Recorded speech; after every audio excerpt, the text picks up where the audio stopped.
All right, folks, so we're gonna be recording from here on out, so that in case we wanted to use, some of the footage for future documentaries or press or whatever, just so you know, that is happening. So we have, some folks online. Hello to y'all on the interwebs, and hello to our small but mighty crew here. This event is happening simultaneously with a solidarity march for Palestine, and so we understand that folks can't split themselves in half. So just really pleased that folks managed to be here and there, as I'm seeing on my phone anyway. Thank you everyone for coming. My name is Dr. Liz Canfield. I am a professor in the Gender, Sexuality, and Women's Studies Department, and I am the lead facilitator for the Transformative Justice Learning Collaborative, which is the name we named it after Abolition Lab because of the change in tone with our current legislation. So legislators. But anyway, I'm really pleased to have folks from Shaka Shakur's legal committee and activists, longtime activists to free political prisoners and all prisoners. And so I just wanted to introduce them. And are y'all going to talk a little bit, or did you want to just watch the documentary?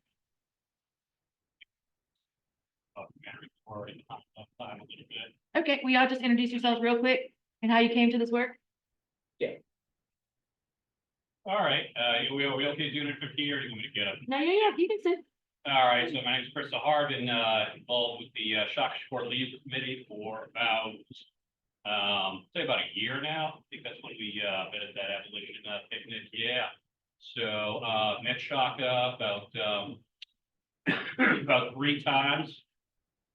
Always an amazing experience, great person, and we're just dedicated to getting him in his freedom because he's been behind bars for too long. My name is Maurice Robinson. I was introduced to Shaka by his brother, gentleman right here, Brother Haki Farley Shakur. He brought me to an event that this brother was having, and James River ABC, showing a documentary on Shaka, and that's how I got involved with the work and got involved with the committee as well. And thank you, Liz, for having us here tonight.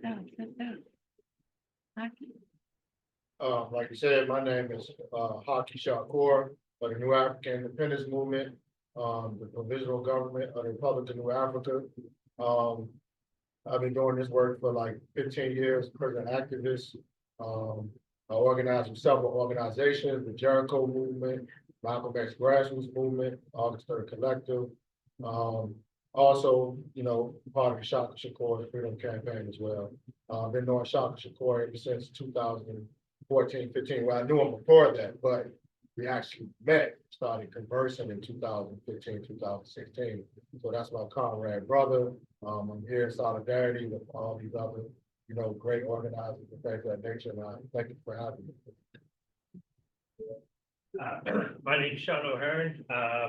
I work with the Shaka Shakur Freedom Campaign, as well as the James River Anarchist Black Cross, which is a political prisoner and prisoner of war support group.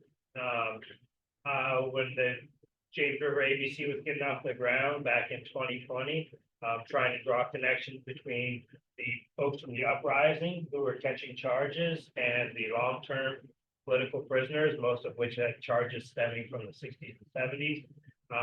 Through helping form that organization, I met Shaka because he was here in Virginia at the time, even though he's from Indiana, and started corresponding then. And then just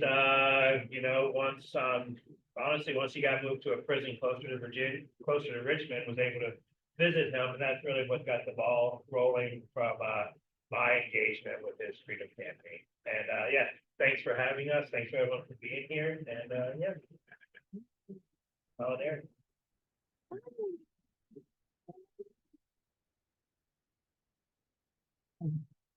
Well, shall we start with the documentaries, you think? Okay.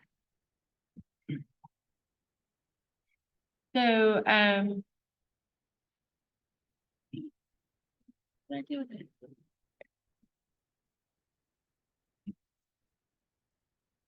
Sorry, y'all, I'm on leave this semester, so I'm not as, at 37 minutes, okay, good.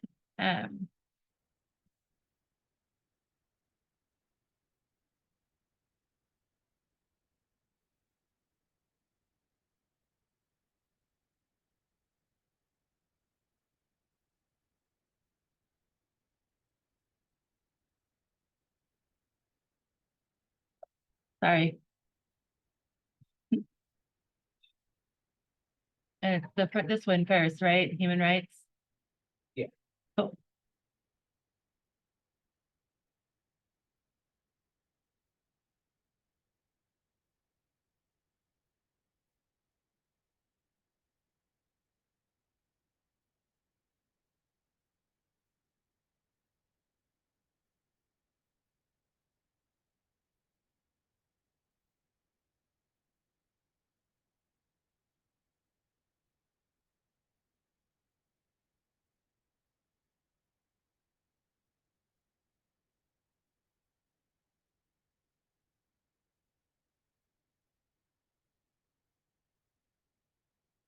Real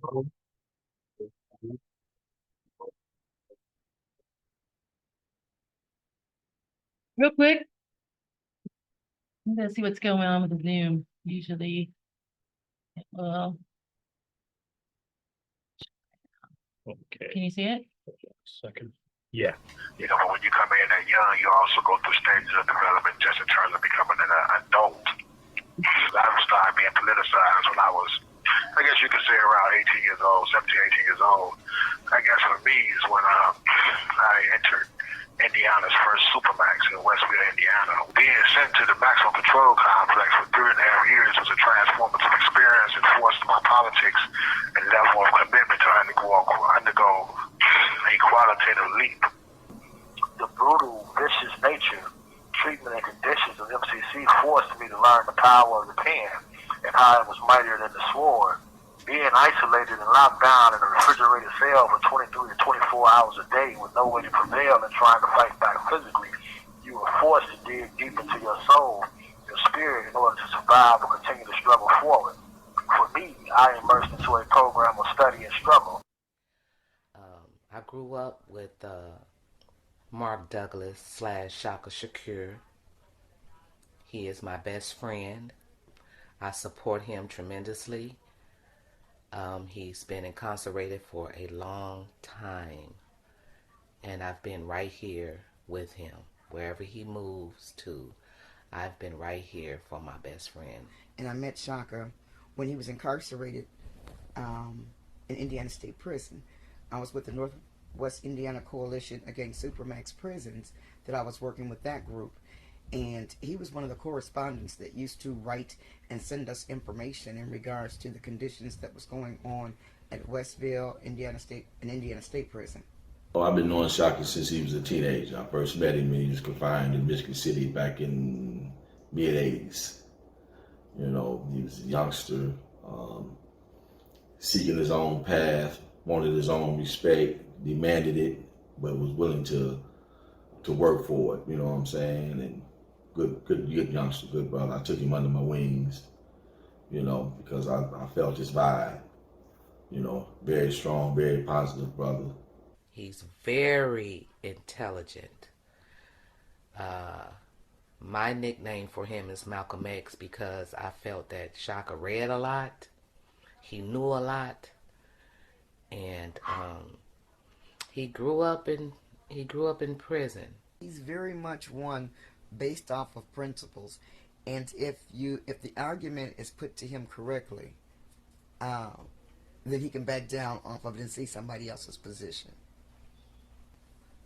That's what keeps me in love with him. You know, he does have his principles. Mr. Shakur was a part of my class that I taught on performance and law in the summer to winter of 2020. And we feel really grateful for for Shaka Shakur for being able to come to our class, for being able to share, and for being so thoughtful and thorough in the way that he's communicating about what has happened to him in his life, and also his analysis of what's happening really at a national and even international level. He was the type of person you could tell that demanded his respect, but was willing to earn it. And he was seeking the right people to put him on the righteous path where he can earn it in a way of not being negative or disruptive or being disrespectful. You know what I'm saying? Shaka was incarcerated at a very young age. Whatever crime he did, it held him in prison for almost 30 years. So I kind of missed that. He was sentenced at a teenager. You know, he went into boys' school as a teenager. For what crime, I do not know today. But I know he spent 30 years just about in prison.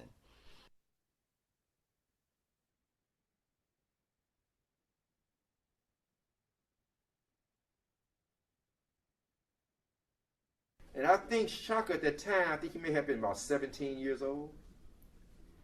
But I saw the potential in him. I saw that he was somebody who was expressing loyalty to the wrong thing. In other words, he was misguided, like I was. So I was more patient. I didn't try to judge him, but I would speak, and I would always say something positive. Keep going. But I always was kind of like reluctant because he was out there. he would fight a lot. I saw him again a few months later, maybe a year later. And it's like a new person. But again, we had political prisoners and prisoners of war that schooled us and educated us and taught us about the civil rights struggle, the history of black folks' struggle, our struggle as black people in this country, and throughout the disaster, what it means to be black, what it means to be a part of a community, and what it means to be organized, and so forth and so on. And that was the process, and then at the same time, having to deal with being confronted with wrong racism. You know what I'm saying? Something that you may have not been confronted with growing up in the area, which is predominantly about black town and what have you.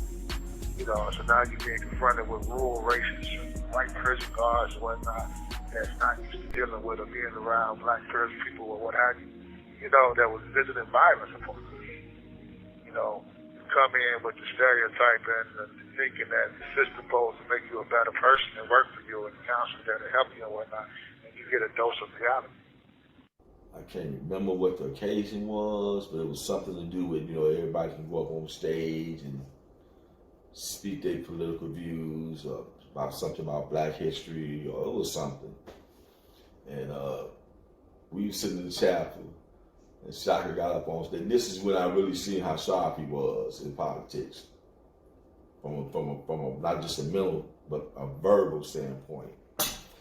And he got up there and he spoke about, I think he spoke about Martin Luther King, Malcolm X, some other people, you know. And I'm in the chapel. I'm like this here. Oh boy, I'm these guys. But y'all, oh boy, they come and get us. You know, he spit that thing, and I see the officers, the white hats, the captains, the lieutenants, and all of them looking at him. You know what I'm saying? And I'm like, okay, all right, okay, here we go. You know, but he was speaking truth. He was speaking knowledge and wisdom and telling it like it really is. He became one of our best comrades. He was one of the best, and he would be a good example of what I was trying to convey to the young people in the talk in there, of trying new things. You don't have the fear, you don't have the boundaries put. You test the boundaries and take it a little further, and that's what Shaka did.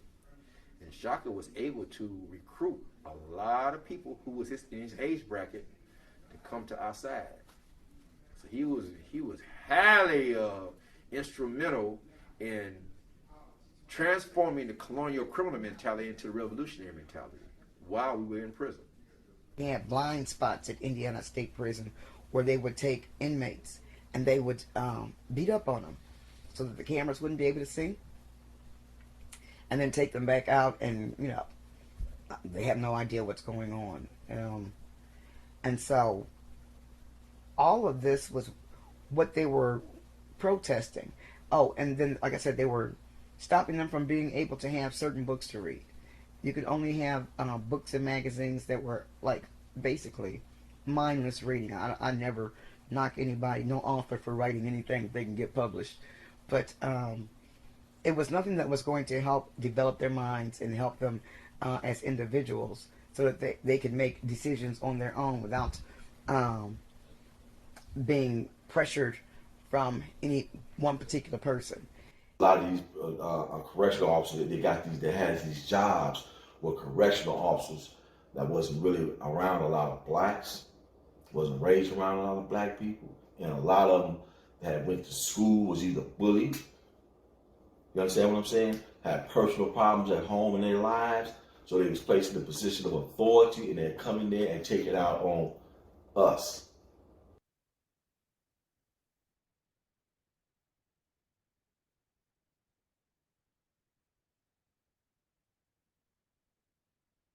He was one of the leading organizers.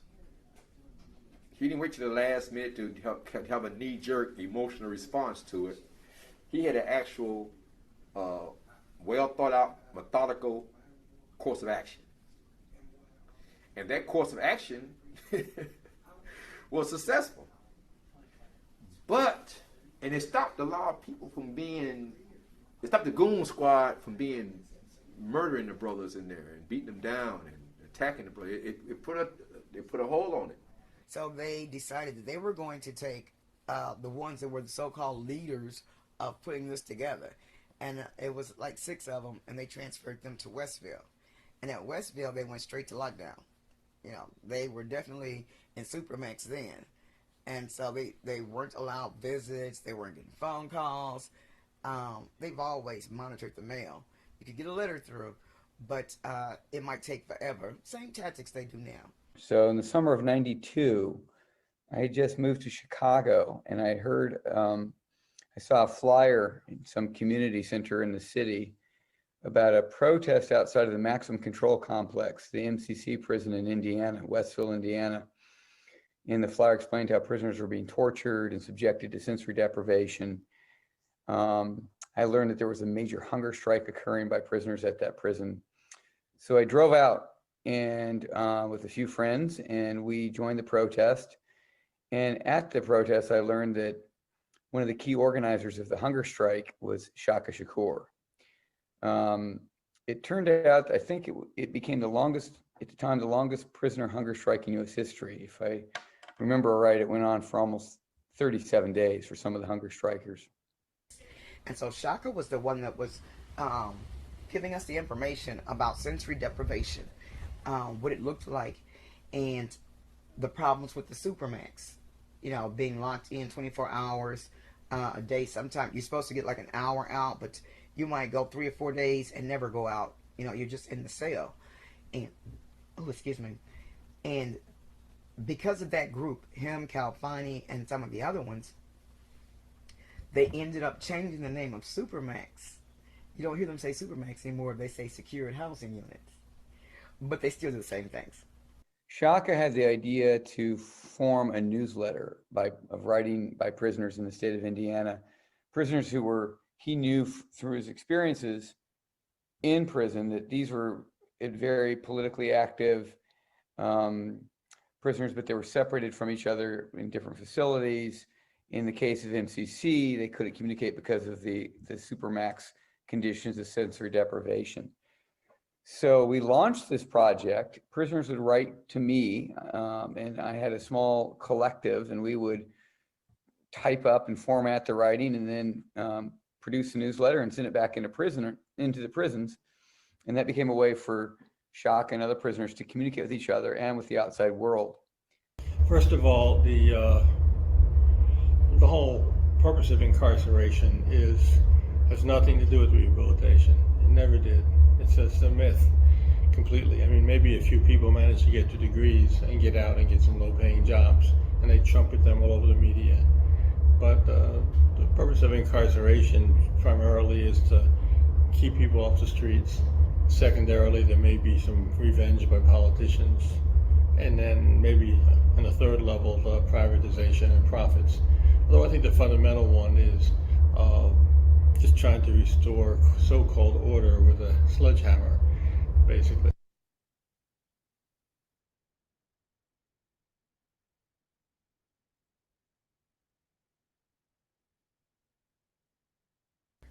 And when he came out, he does like so many of the brothers do. They hit the ground running, you know, wanting to make a difference, wanting to make up for lost time, you know, wanting people to realize what, you know, what it really looks like, what oppression really looks like, and how it plays out, and how it demeans not only the person that's locked up, but how it demeans the family, the shame that goes with it, the heartbreak, the financial burden. I started immediately speaking on the radio programs, speaking at different schools and community outreach programs, some of the community groups and whatnot, about the need for reentry and to have something for us to come home to, and trying to get brothers that was coming home to organize amongst ourselves. And we tried to get a group off the ground called TAG, T-A-G, Troops Against Genocide,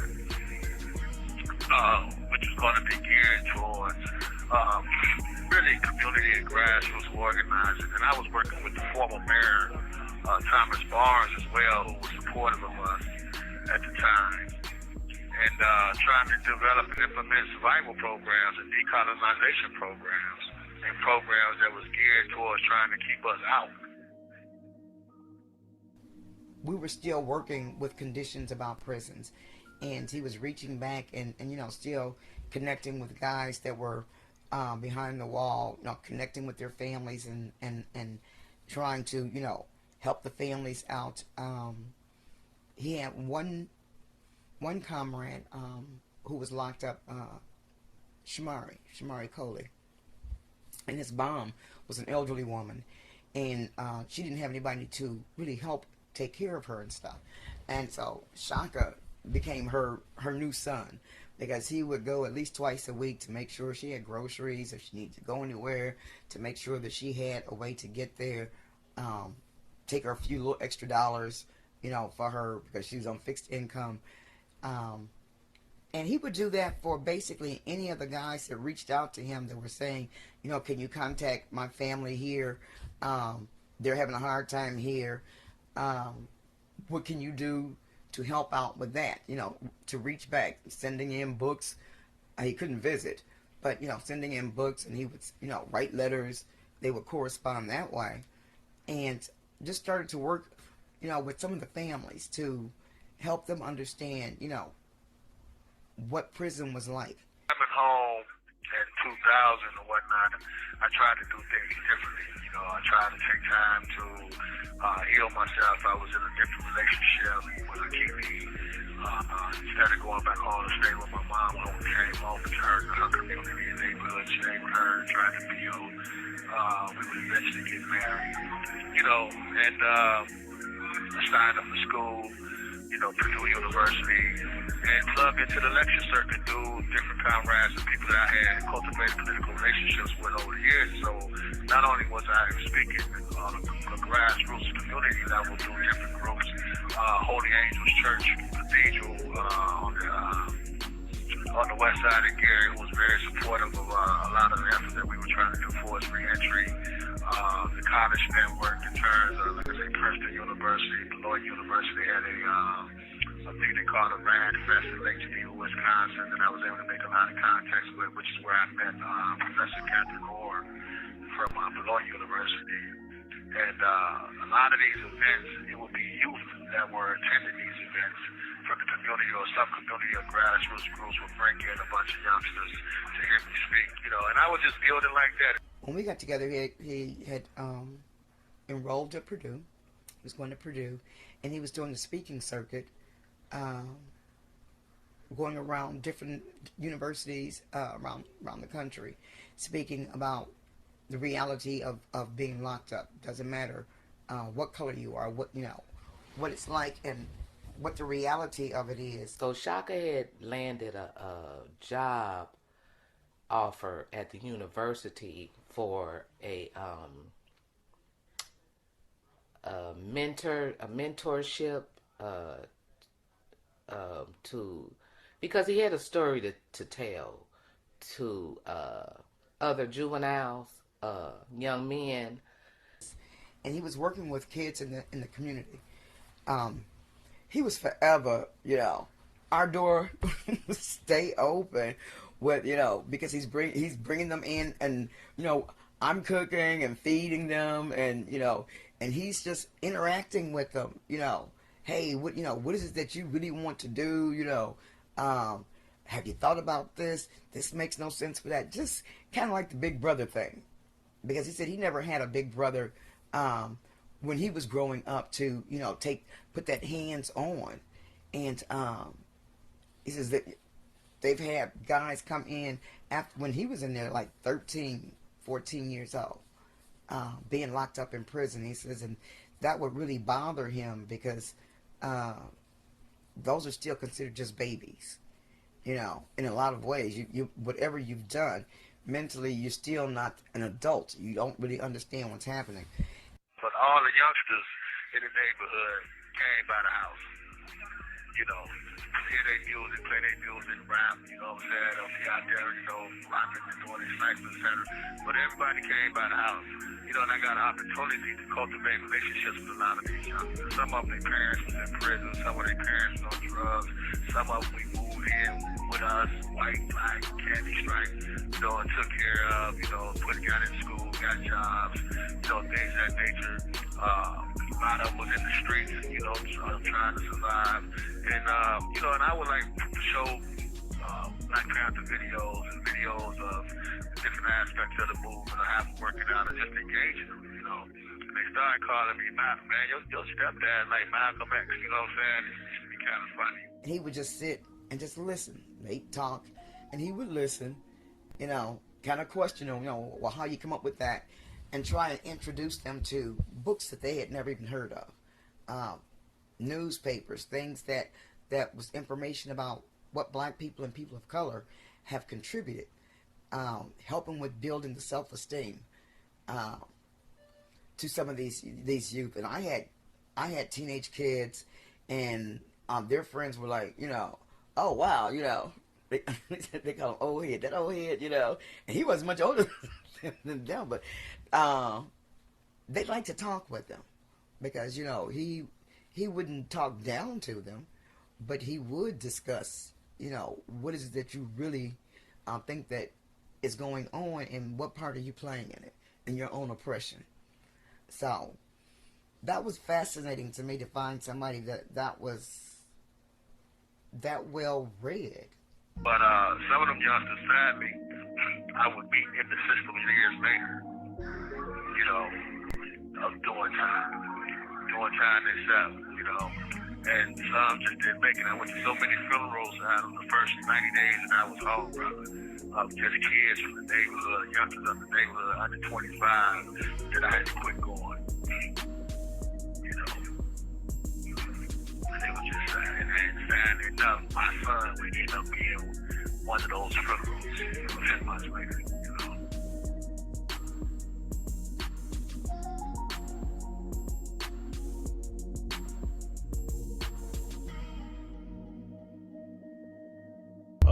When he was released, and then he and Akili became partners, that's when he first developed a relationship with his son, Jayla. And if you saw Jayla, you saw a twin of Shaka, a clone almost. He was about 17 at that time. Shaka had barely known him. He was separated from Jayla's mom, although they knew each other. It was just the love of his life. It was everything to him, without a doubt. It was that was his purpose for living in many ways. He came to live with Akili and I for about 6 months, and we tried to, build and and cultivate that relationship. You know, by then he was like 17, almost 18 years old. Was in the streets a little bit.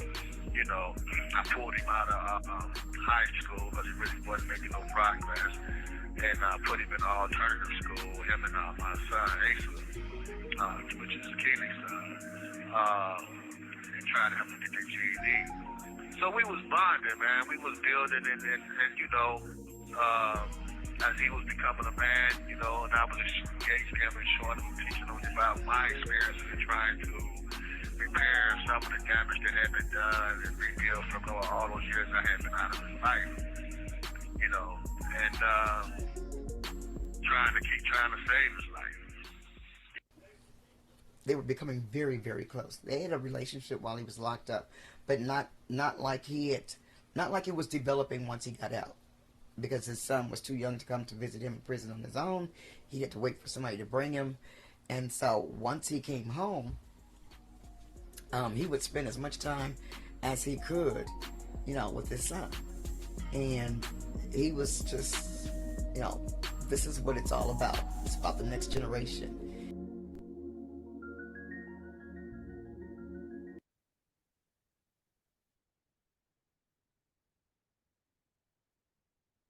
I think he was on the west side of Gary, I'm not sure.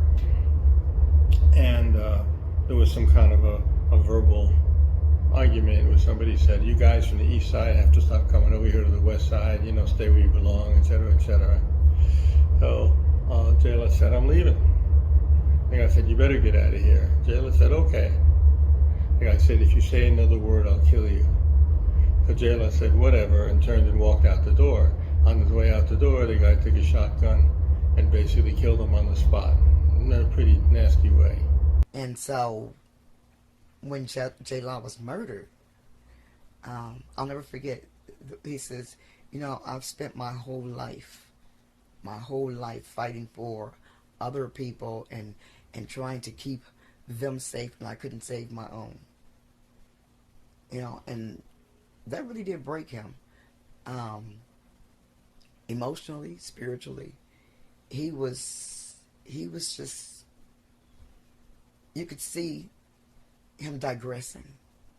You know, no matter what, he would try and put up a good front. You know, I'm okay, but he wasn't.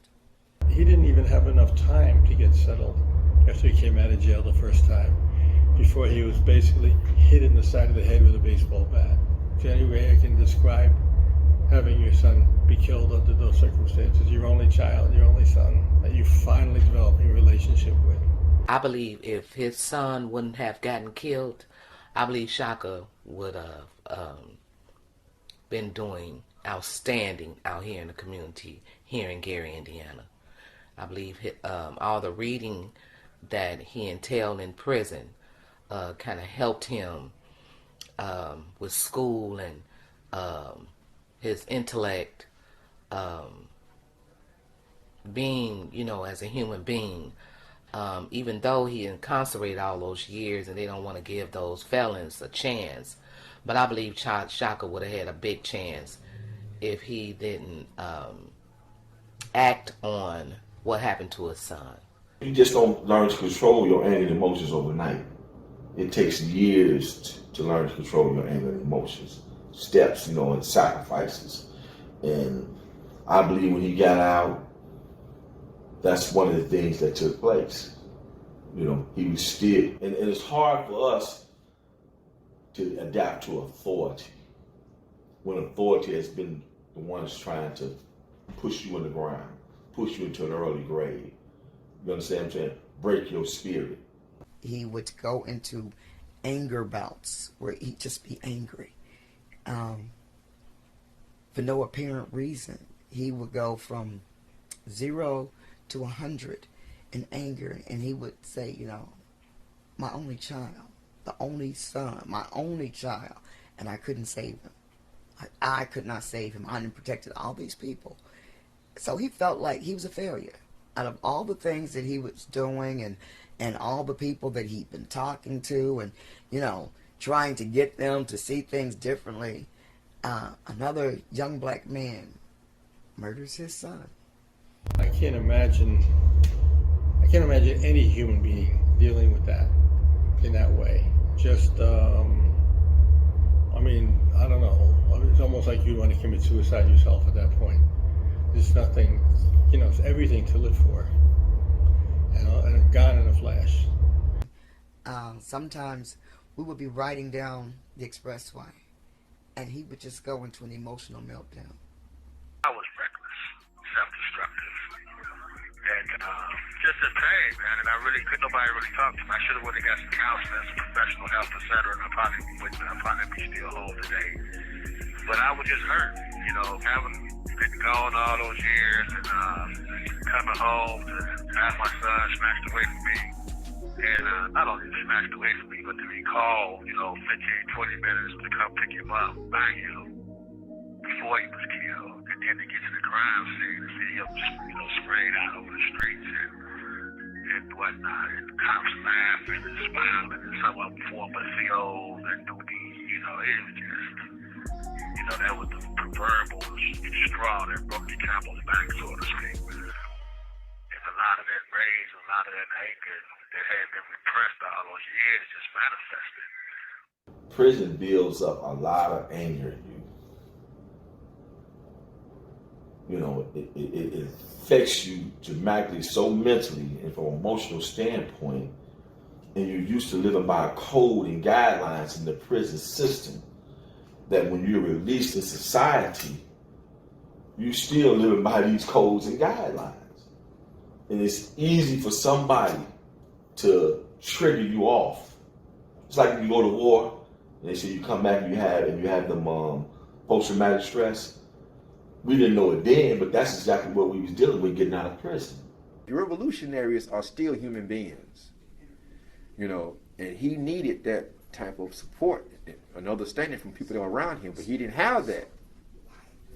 You know, he was the alpha male who was the head coordinator of what was going on out there in the streets at the time. He was, what he had to work with was severely limited.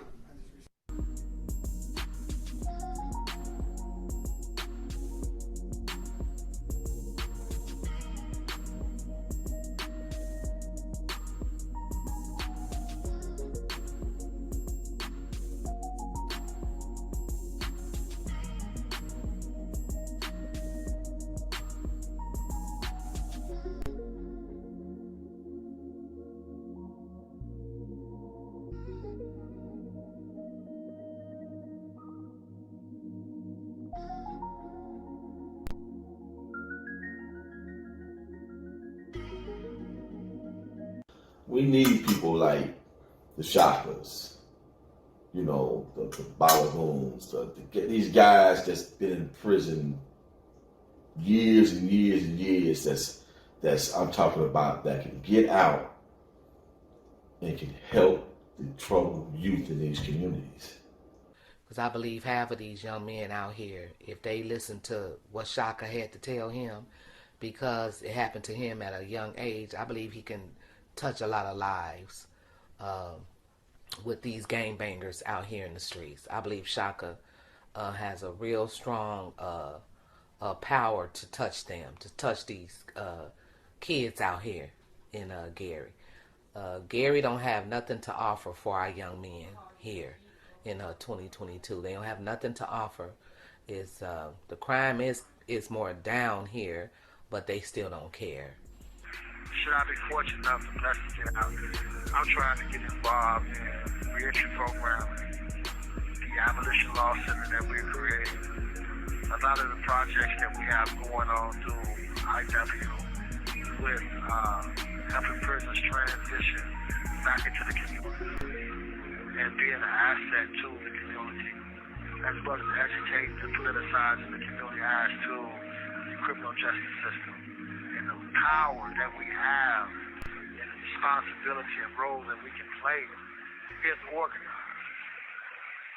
I mean, guys like Shaka can actually sit down with people in a position of authority to produce these programs and show them exactly what to do and how to help these few guys coming out of prison.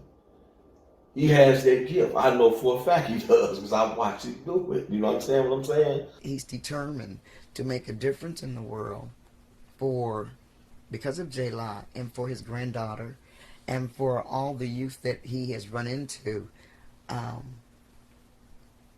He wants them to see that some of this is by design. It's not accidental. This is not fate.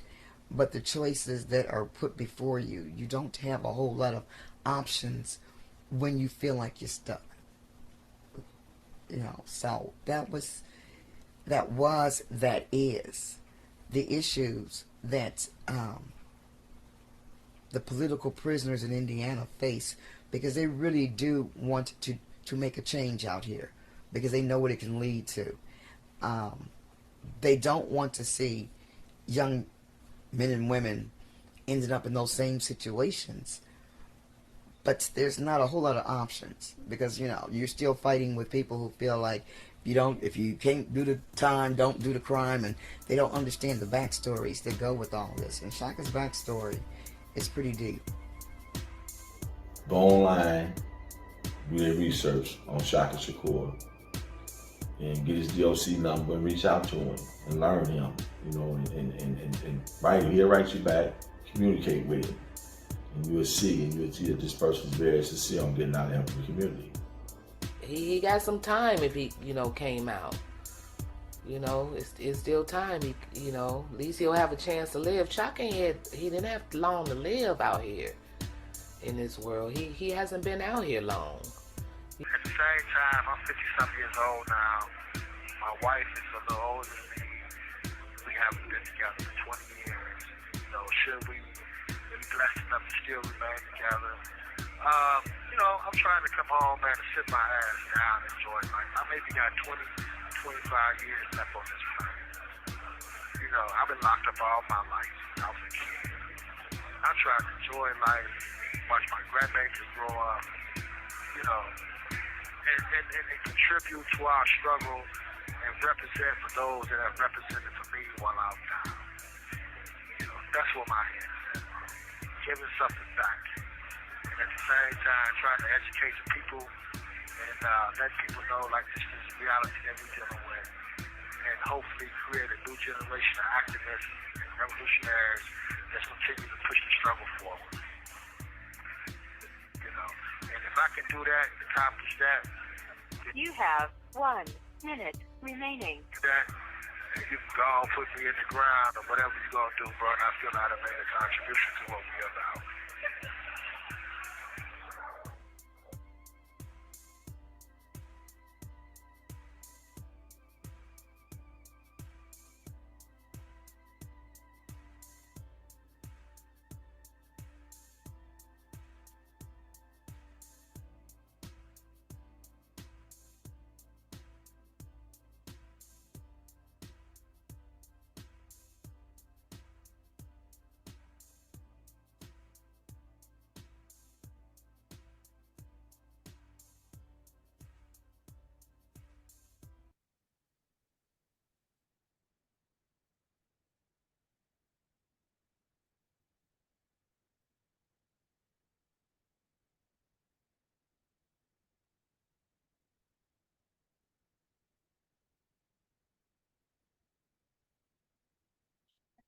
Yeah, it's all. Okay.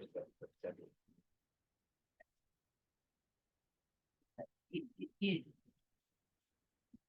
Introducing Create Studio, the world's only AI-powered 3D character video creator that helps business owners create high-converting videos in 3 simple steps, even if you're a complete beginner with zero skills, which is why Create Studio is rated #1 on Capterra, used by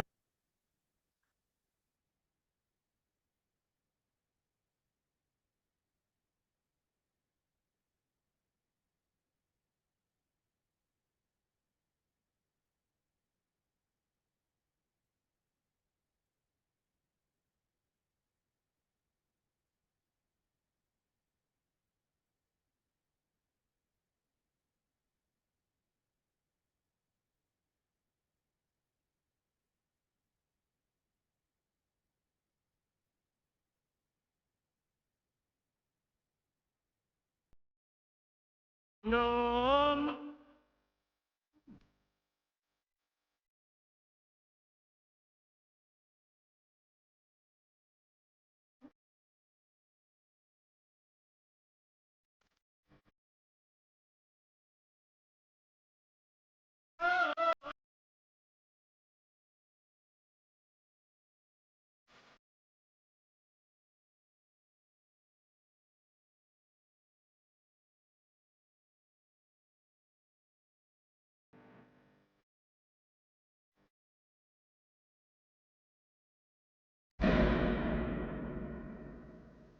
When they bring them in, they will never see the light of day again until they leave. They do not have windows, and they do not have any opportunity to go outside or breathe fresh air. They are, to some extent, only handled electronically. They have a lethal fence surrounding the prison. They have 3 fences. If you got over that, the middle fence, if you touched it, would give such a voltage that it would throw you 70 feet or something, I believe the guard said. But when you touched it and got thrown, that sets it in a lethal mode. The next time you touched it, you would be killed. The first unit everyone goes into is the Alpha unit, and that is the most restrictive unit. The cells themselves are 6 foot by 12 foot. The rooms are painted with like an acrylic paint, so there's not even any texture. The bed is part of the wall and comes down. Just go to your bathroom, and lock yourself in there for 30 days, because that's what it is. You like in your bathroom for 30 days with a toilet, you got a little shower head coming out, you have no TV, no radio. Abandon all hope, you enter here. The door closes and you're in this little box with nothing. They have a recreation area which is probably 12 by 20 feet, and it's a concrete room. The prisoners are taken there with their hands cuffed behind their back, their legs in chains, and they're searched before and after going to this recreation area. In other words, when you're going to be moved, you put your hands out and you're shackled. You never leave. You never leave the cell unless you're shackled. You got guys that spend 24 hours a day in their cell every day, every week, every month, and maybe never come out. Visitation is done now through closed-circuit television. A lot of the prisoners suffer from mental illness, and when you show them a video of their family, they start having delusional ideas, a lot of them, about what's going on that screen. They believe that it's a manipulated image of their family they're seeing on a video screen. It's not really their family, so they choose not to do the visits. They tell you to walk through this monitor, okay? So you walk through the monitor, and of course, if you have any metal whatsoever on, it goes off. So I'm walking through this thing, and when it rings, I go back and I said, well, maybe, it's my boots, because I got these little metal hooks on them, so I take my boots off. It rings again. So we go back, you take your belt off, it rings again. So I'm like, look, I wear underwear in my bra, do I have to do this? Yes, you do. So I go in the bathroom, you got to take off your bra, you put it in a bag, you give it to them, and then you try walking through. And then they tell me I have 15 minutes to see this person on a monitor. There's no contact visit whatsoever. You've got guards making statements about he doesn't deserve a damn visit, this is just a waste of our time. And I told him, I said, you know what, I know that you're not supposed to be there forever, but I don't think I can come back. The light that was in the cell, the so-called night light, which is shine very brightly, your instinct is to cover up when you go to sleep. If they came through for count, when they opened that window and they couldn't see you, your face or whatever, they would slam the window. Which attacks your nervous system because you sleep. You get jolted, So that's a type of sleep deprivation. There's no contact with the natural world or the outside world. It's a very stark existence. So what you have is a totally controlled situation that involves total isolation and idleness, and all of these things we know cause mental breakdown, human despair. I was trying to listen to surrounding, try to hear some sound, you know, so I could try to figure out what's kind of going on around me. And every now and then you might hear a door close, bang, you know, or you might hear when they come on the wing, you know. And I think I had like maybe 3 guys on that side, and they would every now and then communicate through the vents, what I call the voices. That's all you hear all day, night, is voices in the vent. Ain't got long, oh, mama.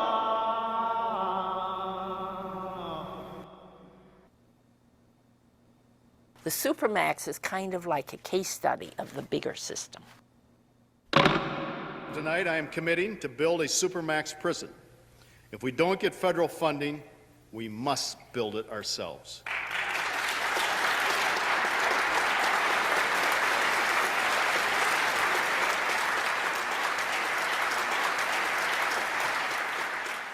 Once this plain, stark, and austere facility is built, that's where Wisconsin's most vicious criminals will go. It's not necessarily a place for someone who's committed the worst crime before they've gotten into prison, in the sense of murderers or rapists or things of that nature. But really, it's more of a disciplinary tool and ultimately, hopefully, a behavior modification tool. The movement to have a Supermax came not from the Department of Corrections, but came from the governor's office. The Supermax concept was born out of problems at maximum security institutions. As we understand it, the last Secretary of Corrections, Secretary Sullivan, admits that Corrections never requested this facility. This was something that was a product of former Governor Tommy Thompson's creation. I like to refer to it as all the other states had one, Tommy wanted one, and this is Supermax envy. There is no epidemiological reason or justification for it. It is a politician's dream. It's not someone who has devoted his or her life to corrections. We have had a much more humane and decent and sensible tradition, much lower incarceration rates, and we never viewed it as our mission or any great need to punish people in the way that they're punished now, particularly in Supermax. We might say it may be the ultimate image of the tough on crime. He thought it'd be politically advantageous to him to look tough on crime, and Supermax made you look tough on crime.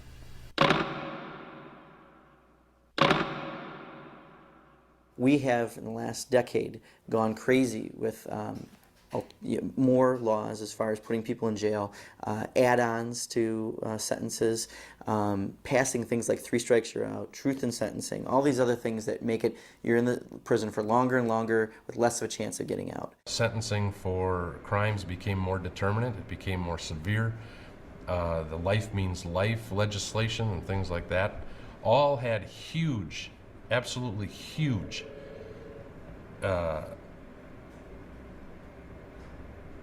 could have a huge impact on corrections. The rush to imprison has led us to a situation now where we got 21,000 inmates. So we went from 5,000 when I quit in '87 to 21,000 in '91. 5,000 to 21,000, that's 4 times bigger. 3 small towns fought for that Supermax because it promised them jobs. The people here are not afraid to work. I mean, they were brought up working. Has it changed the community? If it has, yeah, it's been, but because it's been for the better. The Supermax doesn't stand out above anything else. It's just another one of our industries as a network of teamwork that we do in this city to make this city progress. It was a long, hard fight, as you know, to get the project here, as it is many projects. But you do what you think is right. Once you get a prison, those jobs aren't going to leave. They're not going to take off on you, whereas a manufacturing company potentially at some point could. Prisons are an expanding business. Prisons are eagerly sought in Wisconsin and in almost every other state for your dying rural areas. You know, you're looking at a $7 million a year payroll. that comes out of just the Supermax itself. So, over a 3-year period of time, that's been $21 million. Now, that's a lot of money. The Supermax is just another industry that we have here to make life better for people, to make more money. We always lose our sons and daughters to the big cities. There were a lot of people who were sort of jubilant, like, oh boy, look at this, cost $43 million, and what a great thing this is for the town, and it's going to bring all these jobs, and they were happy about it, and they were selling T-shirts, and they were selling hot dogs and stuff out there, and they had groups of school children come through. And I talked to a clergy person out there, and I said, I'd like to come up with a Christian response for this. And he told me, oh, we know what the Christian response is. Throw away the key. It was a very upsetting time for many.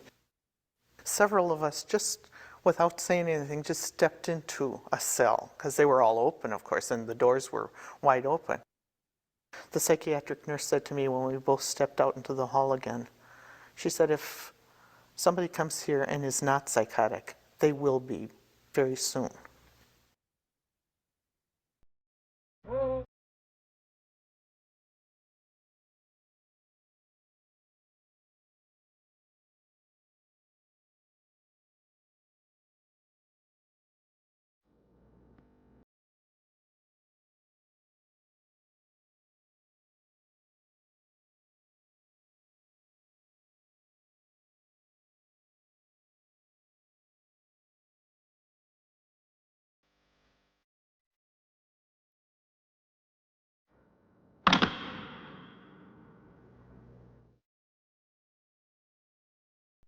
This case began as a lawsuit brought by 2 individual Supermax prisoners by themselves without any lawyers, challenging a number of conditions. Supermax confinement is so extreme and so debilitating as to violate the 8th Amendment's prohibition against cruel and unusual punishment. In its current state, it is a class action brought on behalf of all prisoners in Supermax. Judge Crabb ordered on an emergency basis in October of 2001 that the seriously mentally ill be transferred out of Supermax because she found that they were at serious risk of severe deterioration and in some cases suicide. In the settlement, the state has agreed that the seriously mentally ill will not be housed at Supermax. We have a disagreement over what the definition of seriously mentally ill is going to be, and Judge Crabb will be resolving that. The lawsuit is making the state comply with what I would consider a basic human right. That is, people with mental illness should not be put in solitary confinement. When I go into a Supermax unit, I see between 25 and 50% of the prisoners inside. So we're going to have to stop here because we want to sign in. Maurice, I think I'm going to need you. Right there? No, I think we're in. Okay.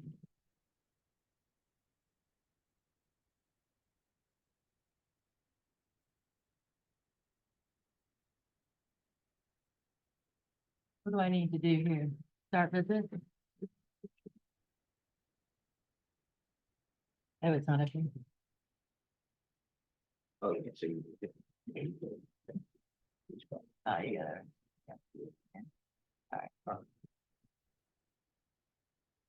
Yeah, please help yourselves. We have pizza. The smaller pizzas are vegan.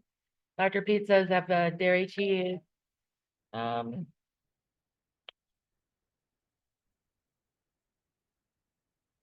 Also, we have lots of literature up here. Very cool.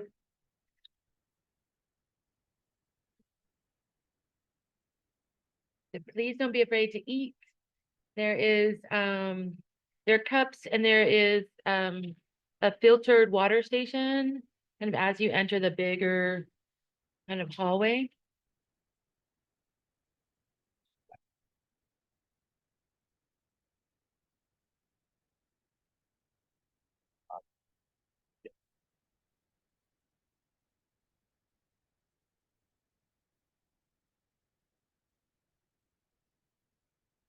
Not everything.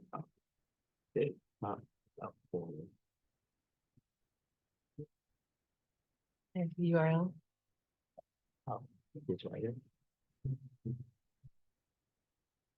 Oh, yeah.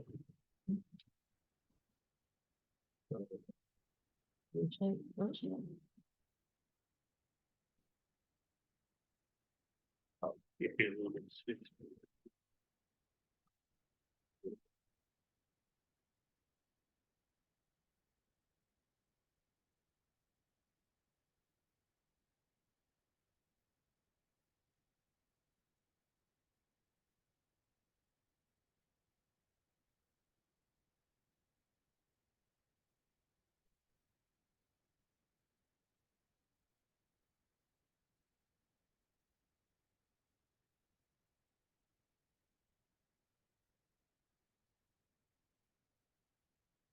Hit reload.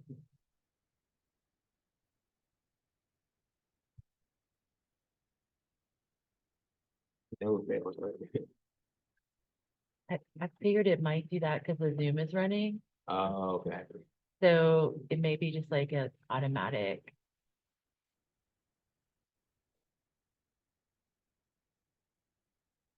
You wanna, sign in on my computer real Yeah, quick? sure. Yeah. Weird.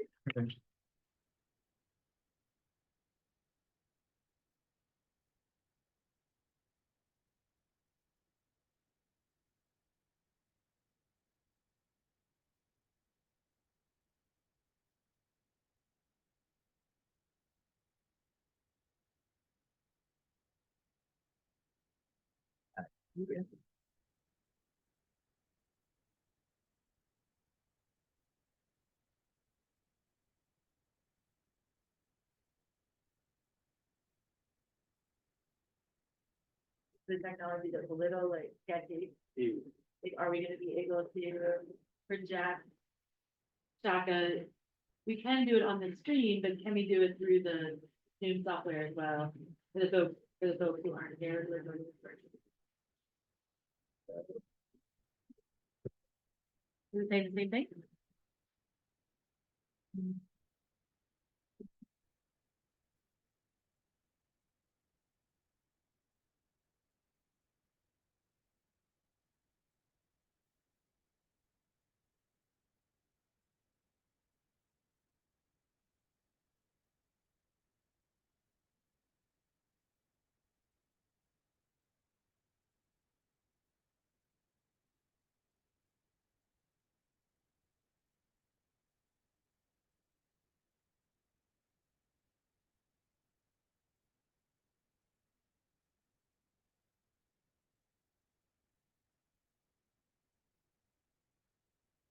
Got it? Oh. Woo! All right. Should we try to join the Zoom, or should we just like turn it around? Or, I mean, whatever. Yeah. Yeah. Yeah. Yeah. He's getting on. Yeah. Can you make it bigger? Wait, 45 minutes, right? Yeah. Okay. I guess they would have.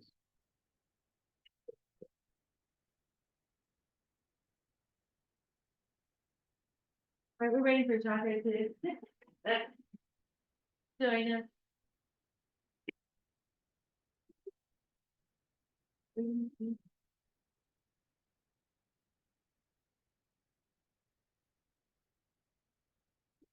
Talk about the new Africa, like talk about what it's about and how Shaka fits into it. What I talk about the new Africa independence. Or wait for Shaka to come. Okay, a little bit? Yeah, Just a little like. Yeah. Well, basically, the New African Independence Movement was a movement that was started in the late 1960s. these were followers of Malcolm X. After Malcolm X was assassinated, some individuals by the name of the Overdeli brothers, in Detroit, with several other, activists across the United States of America, came in Detroit in 1968. Some of those people were Queen Mother Moore, Stokely Carmichael, H. Rock Brown. I mean, just from various different movements, Black Panther Party, Ram, Snake, just several movements across the United States at that point in time. There was over 500 of them, and they went to Detroit in 1968, and they founded what we know today as the Provisional Government of the Republic of New Africa to take on the legacy and continue the legacy of Malcolm X. Part of that legacy is what we know today as the National Liberation, meaning that African people here, have a right to self-determination. And what that means is that we have the right to, our own destiny, our own government, which particularly what Malcolm X spoke on, which is land. So we see ourselves as a nation of people that's been oppressed, captured within the Empire of the United States of America. So they all signed this document, what we call today the Declaration of Independence, bringing the government into existence, which is the Republic of New Africa. If you don't know what that is, you can go to our website, which is pg-rna.com, to learn about the whole full story of the Republic of New Africa. Shaka is a citizen of that. He became a citizen of that. Big Shaka. Oh, you on the phone? Yeah, we can hear you. Yep.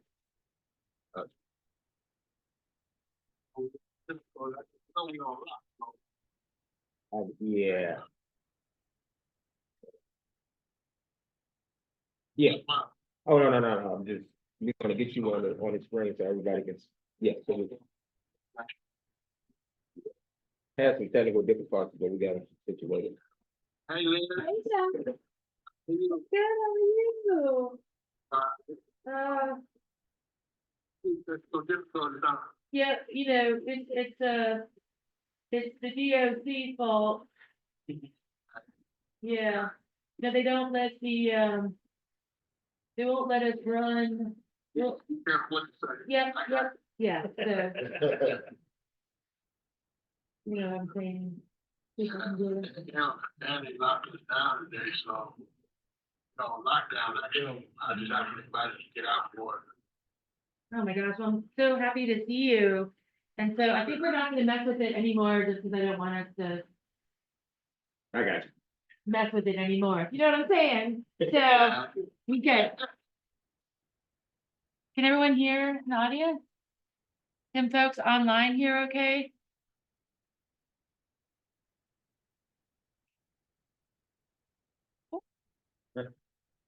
All right, Shaka. Okay. So how did the doc go?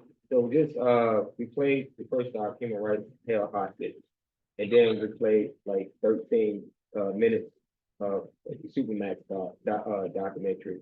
So now we are here. With you. Yeah. I appreciate everybody showing up.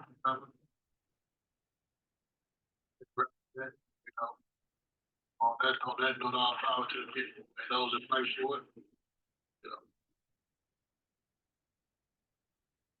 This is the begin. Anything you want to start sharing first shot? Well, what's the audience? You show up? Yeah. Have y'all had a chance to discuss anything about NAIM or political prisoners? Yes, he was speaking a little bit about it prior to you hopping on. Yeah. One, recognize that the U.S. does have political prisoners and political decisions, and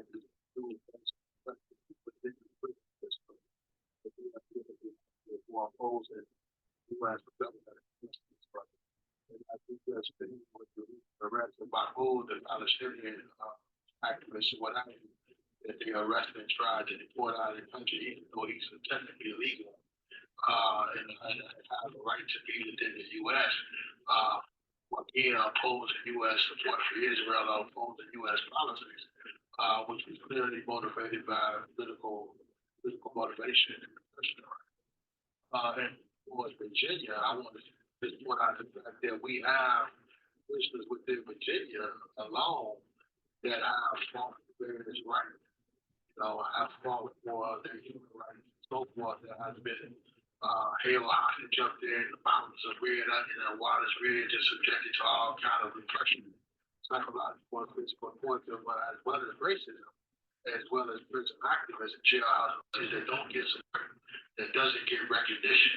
And what we're trying to do is kick off a movement within Virginia to bring attention to these particular types of prisons, this particular class of prisoners, in the interest of trying to force some type of change and some type of support structure and infrastructure base there within the community and amongst activists and prison abolitionists, but also students who begin to mobilize and attack these issues, that we need a more direct action type of movement to address some of these issues that we're facing. Whether it's the prison industrial complex, whether it's the crime being committed against the migrant and immigration community, and so forth. Whether it's human rights, workers' rights, etc. What's coming down the pipe in an attempt to get better coordinated and whatnot. And I want to say too, especially since this is students, that they represent the tip of the spear for change. The new generations, the younger generations that's coming up, that's out here in the streets, that's protesting around Palestine, prison abolition, etc. And it's important to learn the mistakes of the past, and also organizations that existed in the past, and the strategies and tactics in the past that were utilized that were effective, and some that wasn't. It's also important to educate themselves about the various movements that exist today. You cannot be talking about prison abolition and not talking about political prisons and prison of war, prison activism. You cannot be talking about genocide and not talk about the genocide that goes on to the U.S. borders. We cannot talk about a free Palestine and the right to a two-state solution if you don't want to recognize the legitimacy of national liberation struggles within the borders of the United States, in particular the New African Independence movement. For national liberation, at least giving us the respect and the right to decide for ourselves and the people what we want to do in terms of as well as other folks in this country. I just don't want to be able to get in mind, the open questions that are here today. Anyone have questions for Shaka to what we just shared, or in regards to the documentary? Anybody want to jump in?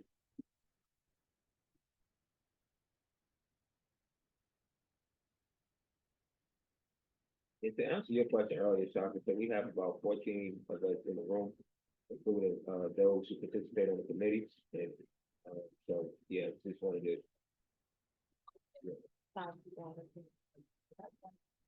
Oh, 20, I'm sorry, 20. So, same count.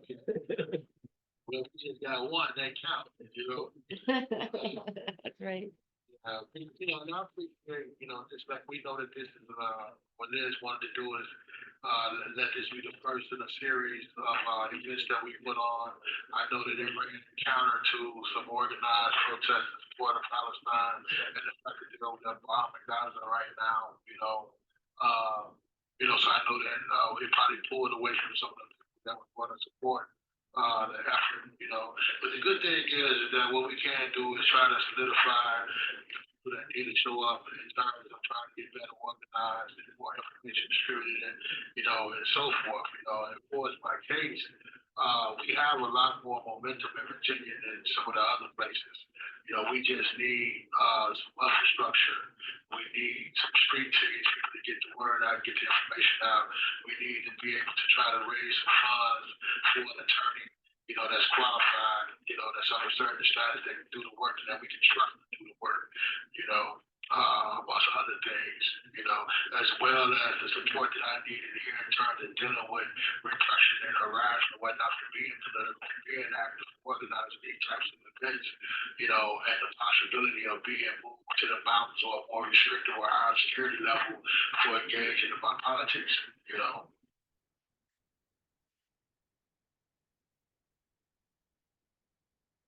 Questions, or did you want to talk about your impressions from the documentary? Liz is asking the audience if they have any, any questions or comments, if they want to share what we, while we have you for the remaining 32 minutes. I watching the documentary, was there anything new that you learned?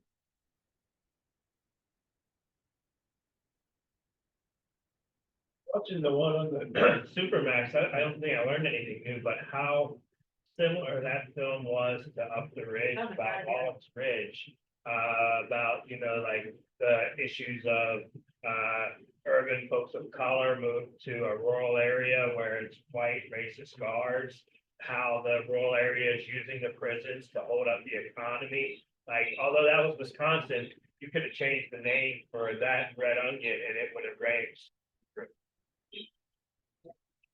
Did you hear that, Shaka? Hospital, Wisconsin, which I think was they spent like 47 million on building that place, and voted as a savior of the local economy.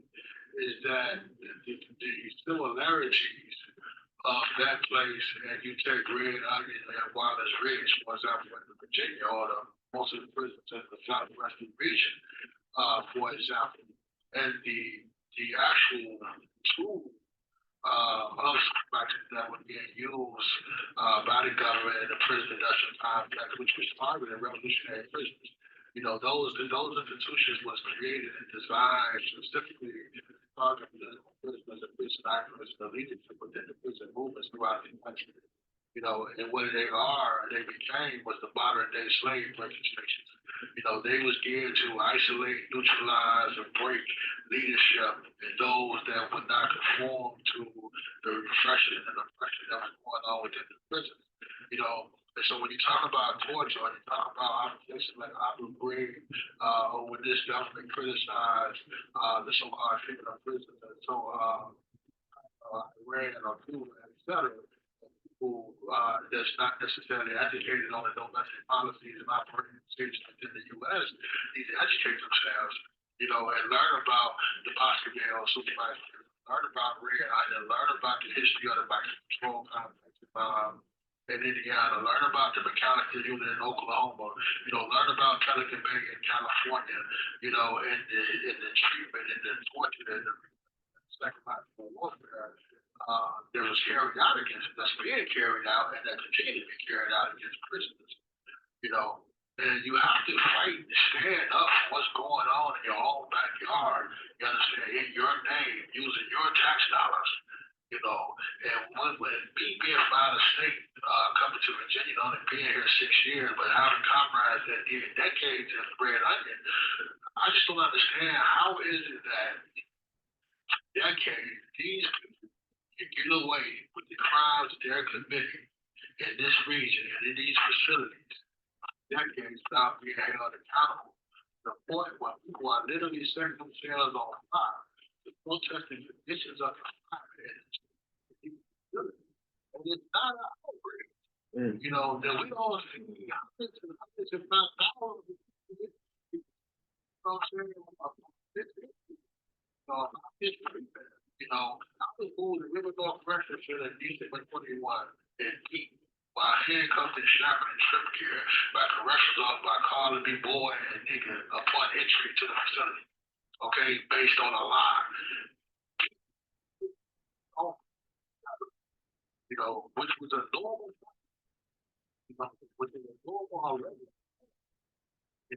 So when these type of things is going on, and you hold it for these conditions without any form of accountability, it gives it a certain degree of legitimacy.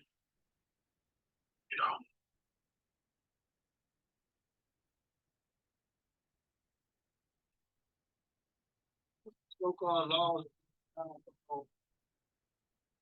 solitary confinement, often it's not even being recognized or honored. you know, Shaka, we haven't talked about why you were in Virginia. Do you want to explain that to the new folks? I was originally told that I was sent to Virginia based on my influence. That's what they told me at the same time. That I had a history of initially so-called assault on staff. This is my second incarceration. Okay. So I went home in 1997. The majority of the stuff that they used to justify sending me out of the state was my previous incarceration, participating in organized resistance, participating in demonstrations and protests, you know, creating the educational opportunities when we would be on the yard, organizing bus ourselves, holding classes out on the yard, political education classes. You know, we would stage strikes peaceful, most of the time against different policies and conditions, so forth. So in 2017, I had a guard that had been there for 20-something years. They used to brag about throwing handcuffed inmates down the steps, particularly black prisoners. And he was spitting in my food and writing anti-Black Lives Matter slogans and whatnot on my trays. I complained about it a year, filed complaints and grievances about it for a year, and they did nothing about it. So I came out myself and I disciplined. You know, and they used that incident as the final straw to justify sending me to Virginia. While on the other hand, you have inmates running around general population that have committed murder cases, that haven't found guilty of murder to other inmates. And they're general population in Indiana. You know, and I was sent to Virginia after being held in solitary confinement for 13 years, consecutive years. That's 23 hours in one lockdown in a cage and basically a bathroom, you know, for 13 years. And I had no violence or anything, you know, in over a decade. You know, no incidents of nothing of any type of violence and whatnot. And I was kept in solitary for 13 years. Doctor, can you explain to us here tonight, like what's the urgent needs that we can do in the room? Like you spoke about some earlier, but if you can specify, like, I guess, a top 5, top 6, like urgent. Well, one we need to, like, I'm in prison for attempted murder, allegedly, of a cop, you know, which really was not an attempted murder. But no one was injured in my case. The officer had agreed to actually a 12-year plea in my case that wasn't fully communicated to the state by an ineffective and incompetent attorney. And I ended up getting 60-something years in prison. So I've been in prison 23 years on a non-murder case. Nobody actually seriously got hurt. You know, one of the things that we need to do is bring attention to that injustice right now alone. You know, I'm a 58-year-old man with some medical issues that have served my time. You know, I paid my dues. The alleged victim in the case has not been opposed to some type of modification of sentence or release.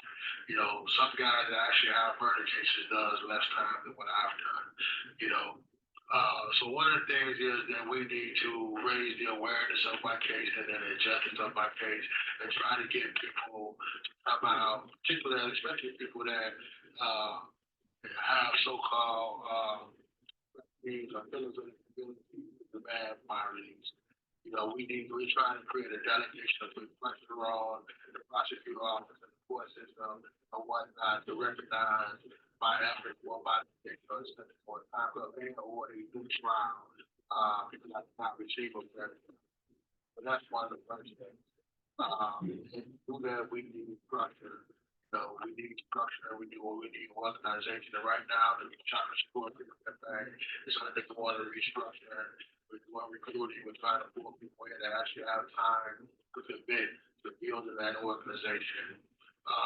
Two, we need to raise funds in order to have an attorney or a firm or a team of people that will commit to covering all bases, whether it's a state appeal, federal appeal, or agency, or what have you, of course, because all the noise, we can make all the noise we want on the streets and in the community, but it doesn't impact the court, the people that have the authority impact my time or impact my kids.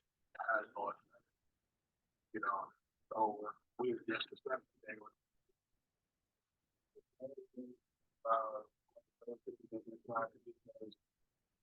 It doesn't take people to the existence of physical prisons.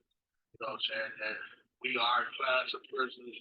Yeah, we are a class of prisoners that doesn't necessarily get the recognition and support that we need, and we are targeted for being political active.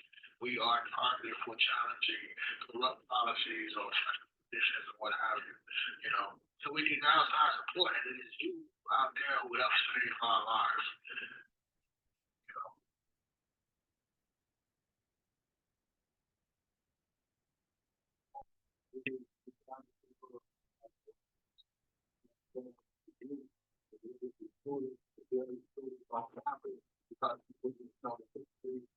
Physical prisoners in this country, and also the sacrifices that we have made and others that made in this country, but also political prison activists. You know what's going on behind these walls. You understand? And we need things put in place that we come out to our community. You understand? To join the movement. You understand? Then we come into a healthy environment. Then we also come into an environment to help us heal and repair from the trauma that we've withstood. You know, for example, soldiers came back from wars, came back from Afghanistan, Iraq, and Iraq. I don't want to.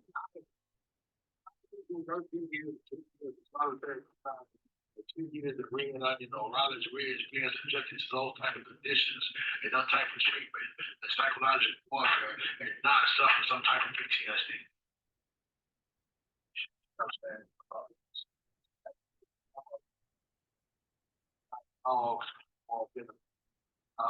Restaurants where handcuffed and shackled and shuttered. How can you not be suffering from some type of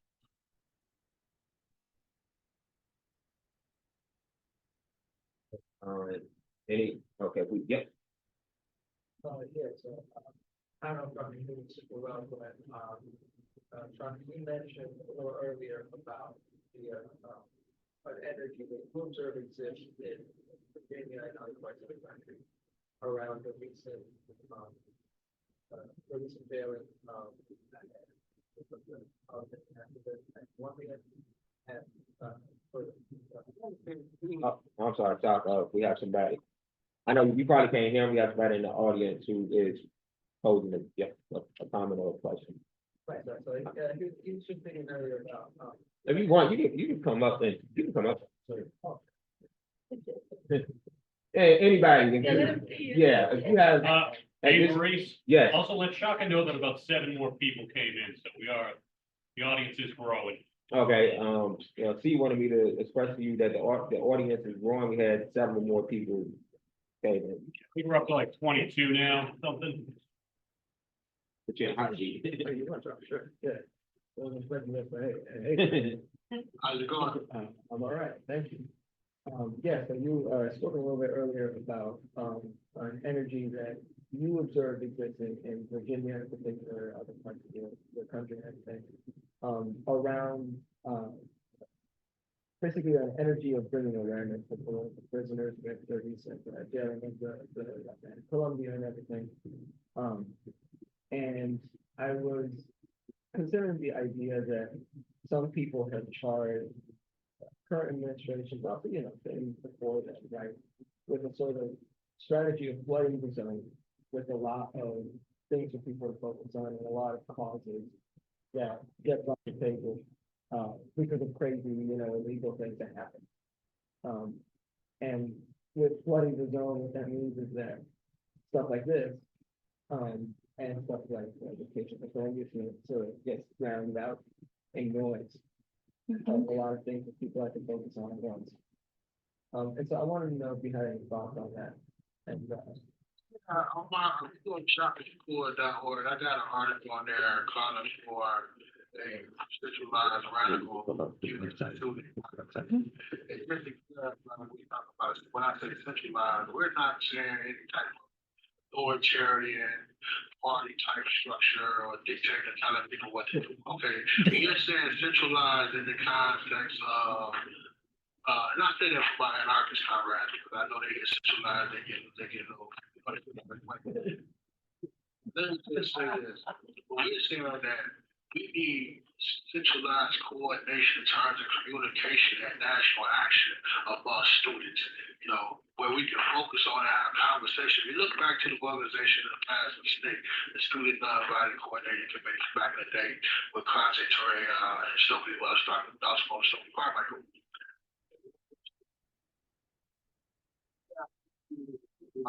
Oriented. I have no real strategy, so we just jump in whatever issue is a hot button issue at this particular time.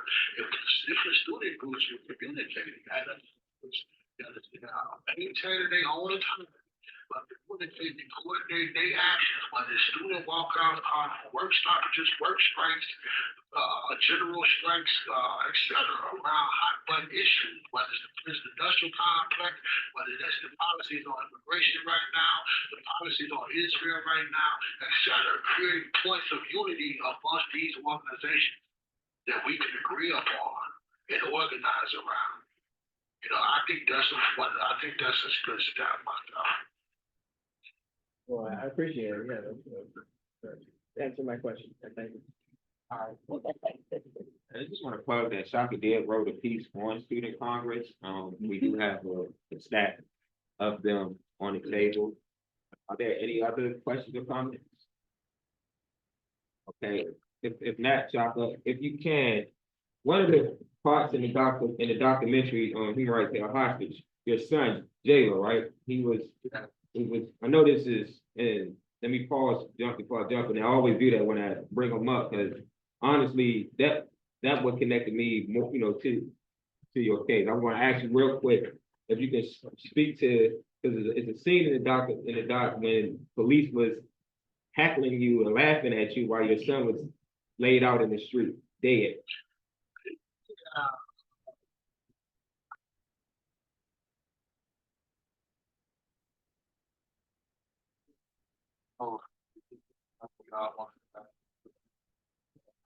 They from my son murdered shot in the back by a young kid that he had been playing video games with basketball with all day, because of choking in front of some girl.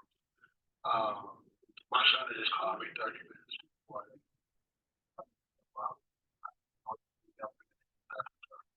And I could go grab my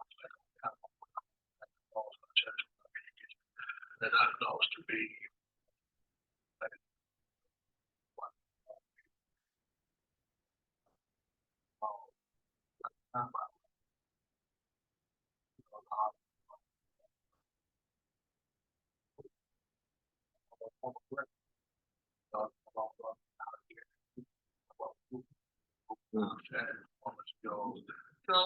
and they was smiling and they was laughing, you know, and it was heckling, you know, and you know, they always stayed with me as I watched my boy lay there uncovered on the ground.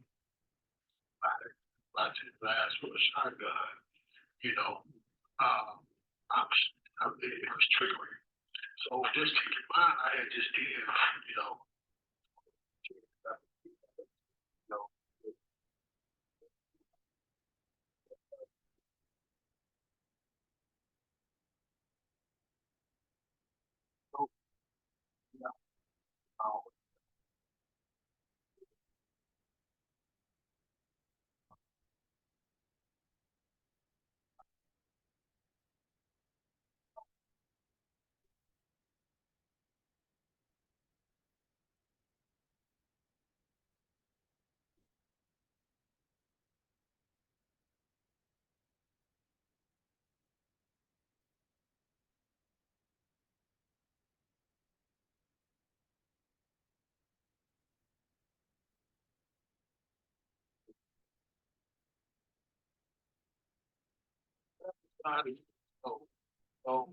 so they talk about my case, all it looks like is, well, he did this, he did that. You talk about the backstory. Right. You know, you don't talk about that. You don't talk about the fact that my family was being threatened and harassed because his killers were still on the streets after and witnesses being intimidated among other things, you don't talk about the fact that because I was looking to my own son's case, he was repeatedly pulling me over and searching my vehicle, and running my tags and all this kind of stuff anytime he see me in the area, in the community, or the neighborhood. You don't talk about that. And that's to get back to Liz's question that she asked earlier. That is one of the things that stuck out to me this time after seeing the documentary multiple times. I missed that part a couple times when you went to investigate your son's murder. That you was being harassed for that because they wasn't the lack of. More about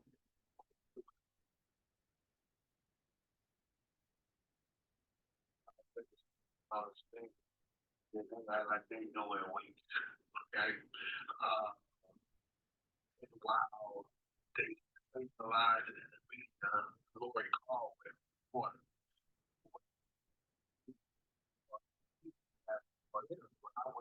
I would not give an interview saying that I felt that the local authorities looked at my son's case as what they call DSAF, did society a favor. He's just another young black man.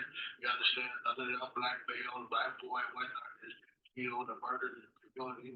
And for them, one less issue to deal with. What they don't know about my son as an 8th grader was being scouted by colleges to play basketball. What they don't know is that he was an athlete, amongst other things. What they don't know is that he didn't have no criminal history or criminal ties or whatever, for you to stereotype. And even if he did, it doesn't justify him being executed. But that's the attitude of the occupational personnel in our communities when they don't give a F. And so by me being out there and being critical and doing public, you understand, that just was another trigger for them.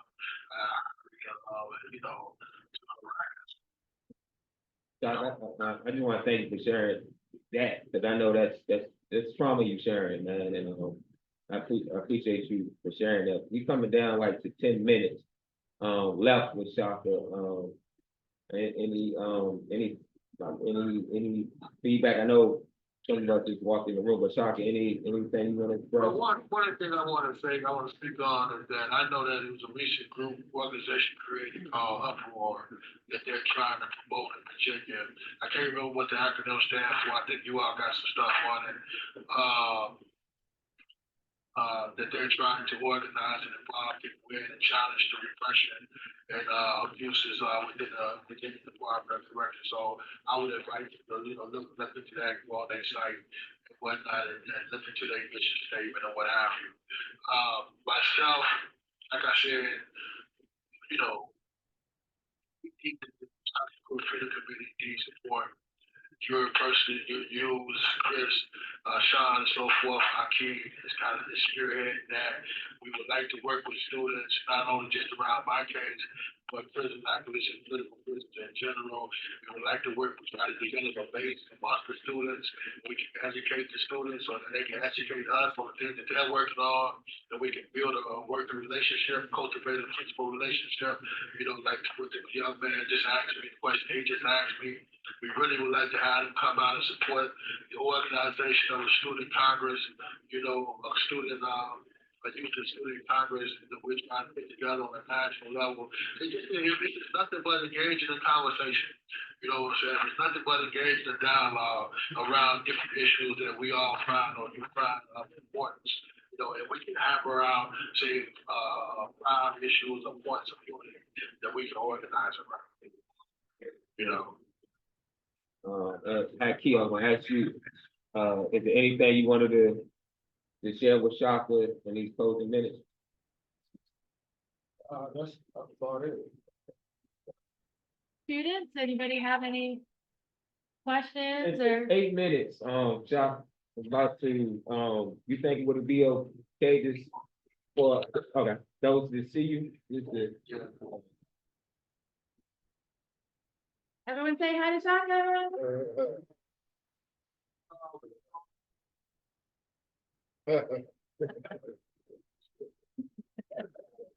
Appreciate you, Liz. I really do. Same. we have Lando in the room. Yep. We have Tom from the defendants to sign out. Yeah. Right. There are lots of young organizers from, yeah, All right. yeah. So, you know, we recognize that, this is the first, of several events that we try to pull together. It's another block, another brick, you know,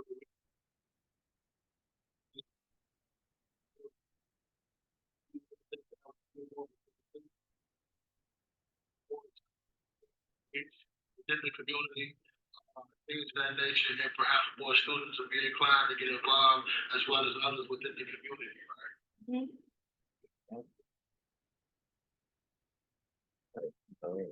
Right. And so, Shaka, man, I appreciate you, man, putting your story out there for us, to the public. I know it's a lot of, you dealing with trauma, man, and you still dealing with trauma where you at right now. And I know we didn't really get used to, like, yeah. I'm working on a piece of that, you know, people ask me about it and so forth. I'm gonna write something about it. Talk about it as a whole, and not just about my particular situation, but how it applies in general to those types of circumstances, particularly those behind the wall. And I was telling my role the other day, like, when we look at Abu Ghraib and stuff, like they used to have us going through stress positions, like 4 or 5 prisoners in a small cell, chained up in trim gear, shackles and handcuffs together for hours. You know what I'm saying? With stress positions, and couldn't really move, a chain to bars and whatnot for a 24-hour period. And we was treated, 17, 18, 19 years old or what have you. Right? And that's trouble. But these types of things doesn't get mitigated or looked upon in the courts. We always go into adult court as juveniles and kids, and they talk about us falling through the cracks. They ain't falling through no goddamn cracks. We get shoved through cracks. Okay, what I'm saying? And we're living with that trauma as men in general, and black men in particular, and bringing that trauma back home to our communities. You know what I'm saying? With access to limited resources to even deal with it or even recognize that's what it is. Can you speak about the upcoming book that you have coming out and a new documentary that's coming out as well? We're going to documentary, a new documentary that's a little bit more political and shows a little bit more about my political background that wasn't complete. It probably should be completed by the next event we hold. I have a book that 1804 Publishers just picked up. I just signed a contract with called Manifestations of Thought. It's basically a theoretical work. It deals with the prison movement, but also deals with the theoretical foundation and ideology of the New African independent movements and national liberation struggles, and just in terms of just revolutionary theory and dialectical materialism in general. That should be out hopefully no later than June, sometime before. Yeah. I appreciate you, man. They go to the warning.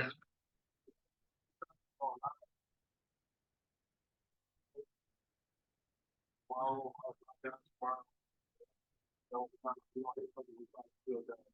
wow. Okay. Even I appreciate you showing up. Let's give Shaka a round of applause, everybody.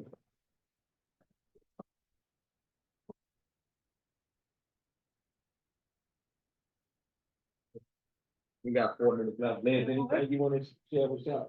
Or anybody, don't be shy. Yeah, right. We have a hand? Let's go. So we have time with some pretty impressive young, okay, let me see, some pretty impressive young student organizers.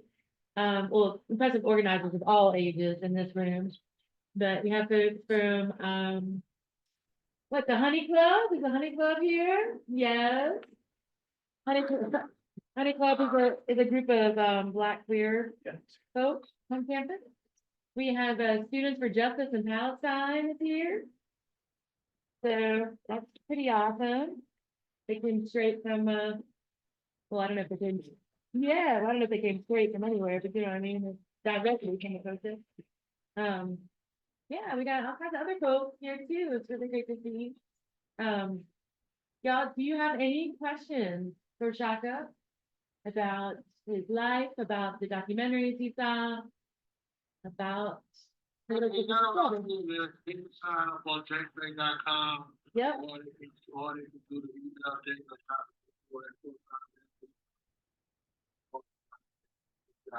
Cool, yeah, definitely.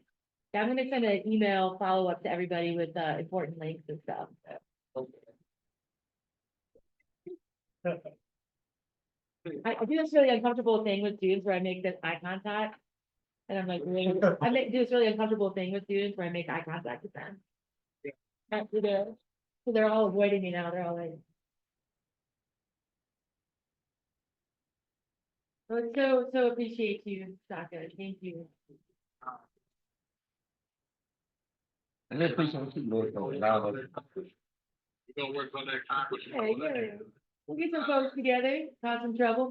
This group in here, we're small, but we like to cause trouble.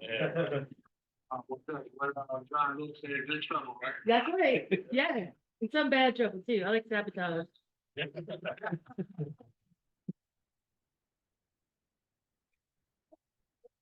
It's like, Alright.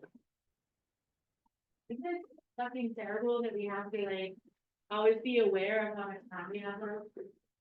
And it's just the way, like, always when you talk to Shaka, or when folks still visit Shaka, right? They say, well, we got 4 minutes. Well, we Yeah. got 2 minutes. Yeah, okay, just get, get the shirts, you have, shirts out here. Yeah. Oh, yeah. What's up, Shaka? It's Lando. Nice. Good. How are you? I'm locked down right now, but I'm good. Yeah. Yeah, hey, I appreciate you, man. Yeah, let's try and work together on that. What we were talking about. Yes, sir. Project was Congress, and also I'm hoping that you and Reese had a chance to talk about the street team. Trying to put together to distribute materials and so forth. Yep. We got some out tonight. Oh, Chris mentioned something about trying to come up with things that we You just did. got accepted. Yeah, I just got accepted into the system, so I'll be down there. All right. Man, nice to see you face to face. Yeah. All right. Go back to Maurice. All right, Shaka, come in on 30 seconds, man. You probably won't be able to, are you able to make calls? Okay.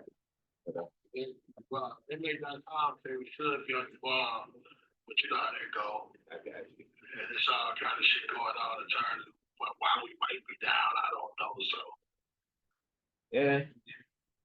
Always coincidence. still a lot of work to do, bro. Yeah. Got you, man. I appreciate you, bro. All right, man. Appreciate you. Stay up, man. All right. See you, Shaka. See you, Shaka.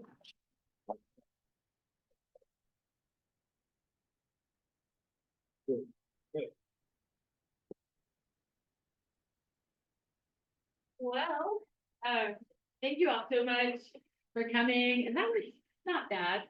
We'll come up with some sort of way next time to amplify the speakers. We have a speaker as well. The test run. We did pretty good, I think, Yeah, as far I think we did. as technology is concerned. Especially with the Palestinian march. and Yes. stuff Like that, I think we did really well, good on everybody who's there too. Yeah, I'm bringing the lights up, y'all. I did want to give us the opportunity of so much literature over here. As Shaka was speaking, I was passing out some of the articles that were relevant to what he was saying. That there's so much more here, so much more on the website. And like I said, everyone signed in when they got here, hopefully. So we'll also be getting in touch with you about, future events, etc. Also, we have a film screening coming up. For those of you who know me, know that I'm the film lady. So InDrive is a film festival of films that are all made by justice impacted individuals who were impacted by incarceration, mostly formerly incarcerated people. And we're showing a series of shorts, about 5 short films. Then we'll have a panel with some local academics talking about you know, the two aspects that'll be there are the kid reentry, or Shaka was talking about in the documentary, about how difficult it is when you get out of prison, that there's really nothing there to like catch you, right? And so these aspects are involved in reentry in Richmond, which is really great. So the films are from all over, but the activism is from around here in Richmond. So I'll pass some things around or come to the table. So please come, and we have teachers and all kinds of things, you know, all kinds of ways you can get involved in causing trouble. So I really appreciate y'all for coming, please not leave without doing something. But now we can just kind of be kind of casual, right? Yeah. Totally, yeah. Right. So are you guys cool with